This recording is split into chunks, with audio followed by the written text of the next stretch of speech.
Hey guys, here I'm bringing you another video. As the title suggested, I'm going to show you how Ole Miss torched Alabama on the first play for a 75-yard touchdown. And then we're going to break down how Alabama and Tua returned the favor with the 79-yard touchdown to Jeudy. So let's just jump right into it. So starting out, Ole Miss presents an interesting defense here. Not Ole Miss. Alabama presents a cover one defense, in my opinion, here, based on how they were aligned. We're in a nickel formation, which is three defensive backs, press man coverage. You have Savion Smith at the boundary corner position, and you have Trevon Diggs at the left cornerback position. Also, Deontay Thompson is at free safety, and he's over the top. Whereas instead of this being like a shell where like two safeties over the top, the reason why I say it's cover one is because I believe that Xavier McKinney, number 15, is actually playing a robber zone. If you know what that means, it's like when the free safety plays a zone that's not, the purpose is not to get over the top of the defense. The purpose is to stay in the middle of the field and jump routes such as slants, digs, plays like that, so that you can get an easy interception. And so the interesting thing is, what kind of made me question that a little bit was that he seemed a little bit hesitant in getting over the top or staying in the middle of the field, but ultimately, based upon how he was reacting to some of the plays, I think he was a robber and not a zone over the top. Now, Ole Miss does a simple play action here. They do a mush rush, Alabama does a mush rush, which Nick Saban describes as like when your linemen are not trying to do all they can to get to the quarterback, it's more so to contain the gaps so that they can keep the quarterback in check from running. That mush rush is significant because you see that Jordan Ta'amu doesn't have any pressure in his face. He has a very clean pocket. It looks like the Alabama defensive line is not in the backfield. It's because I believe they were trying to maintain their gap integrity and play safe against a dual threat quarterback, which makes sense. Jordan Ta'amu is a dual threat quarterback.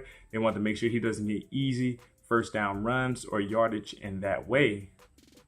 Now, the interesting thing is, so because Alabama's playing that press man coverage and cover one, meaning there's only one safety in the middle of the field, which is Deontay Thompson, you're leaving your cornerbacks on an island. And so what happens is that you're expecting your cornerbacks to play the receiver so well that the quarterback can't throw them the ball. Unfortunately, what happened is that Savion Smith at the boundary cornerback position, which is at the bottom of your screen, he tries to press DK Metcalf, number 14, the wide receiver.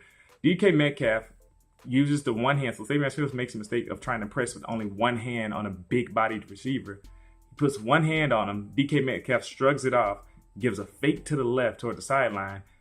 Savion Smith turns completely to the sideline. DK Metcalf jabs back right, runs right past him, and is all she wrote. Jordan Ta'amu threw the ball deep. For any other receiver, that ball would have probably been a little bit too far, but because DK Metcalf is so long, has such a long stride, has long arms, he's able to reach out and grab it. For anybody else, probably would have been incomplete, but DK Metcalf pulls it in, continues his stride, and here's the interesting thing about Savion Smith. He just looked like he was too slow to catch up. DK Metcalf is not necessarily the fastest receiver in the SEC. He's not slow, but I don't expect cornerbacks to be getting burned by him down the field in that manner. So I think the issue is that Savion Smith was just too slow. Shout out to Guest Tech Sports for pulling out. I believe that he runs a 4.7 40, Savion Smith. And if that's the case, it explains why he wasn't able to catch up. But Guest Tech kind of provided that data. So what happens is that because of that play, we're pretty sure that Patrick Surtain is put in to replace Savion Smith almost immediately, I believe on the next drive. Patrick Surtain may have won a starting spot because of his speed, we'll see. But what Alabama did was, instead of putting Surtain on DK Metcalf, Alabama put Surtain on at a left cornerback, and they let Trevon Diggs play boundary cornerback to guard against DK Metcalf. And there was success from that point on. So that was really interesting to see that play out, but that's why Alabama got roasted on that first play. It's cover one man coverage, and Savion Smith just got beaten pretty badly, and he got replaced as a result of it. Do you think he lost his starting job based upon what we saw after that? Anyway, let's go ahead and go on to how Alabama returned the favor and roasted them. So at the 10-minute, 4-second mark of the first quarter, Tua Tagovailoa was in a shotgun. Has a running back set left, 4 wide, no extra blockers. 1 tight end is one of those 4 wide. Ole Miss has 7 people near the line of scrimmage. Trying to indicate a blitz. Ole Miss was trying to indicate a blitz. They pull away to play zone when the ball is snapped. Jeudy runs right past 2 of the zones. Ole Miss gave an interesting look on this play, and this contributed to why they got beat so badly. So they have a single high safety with a fake heavy blitz that bails into a zone.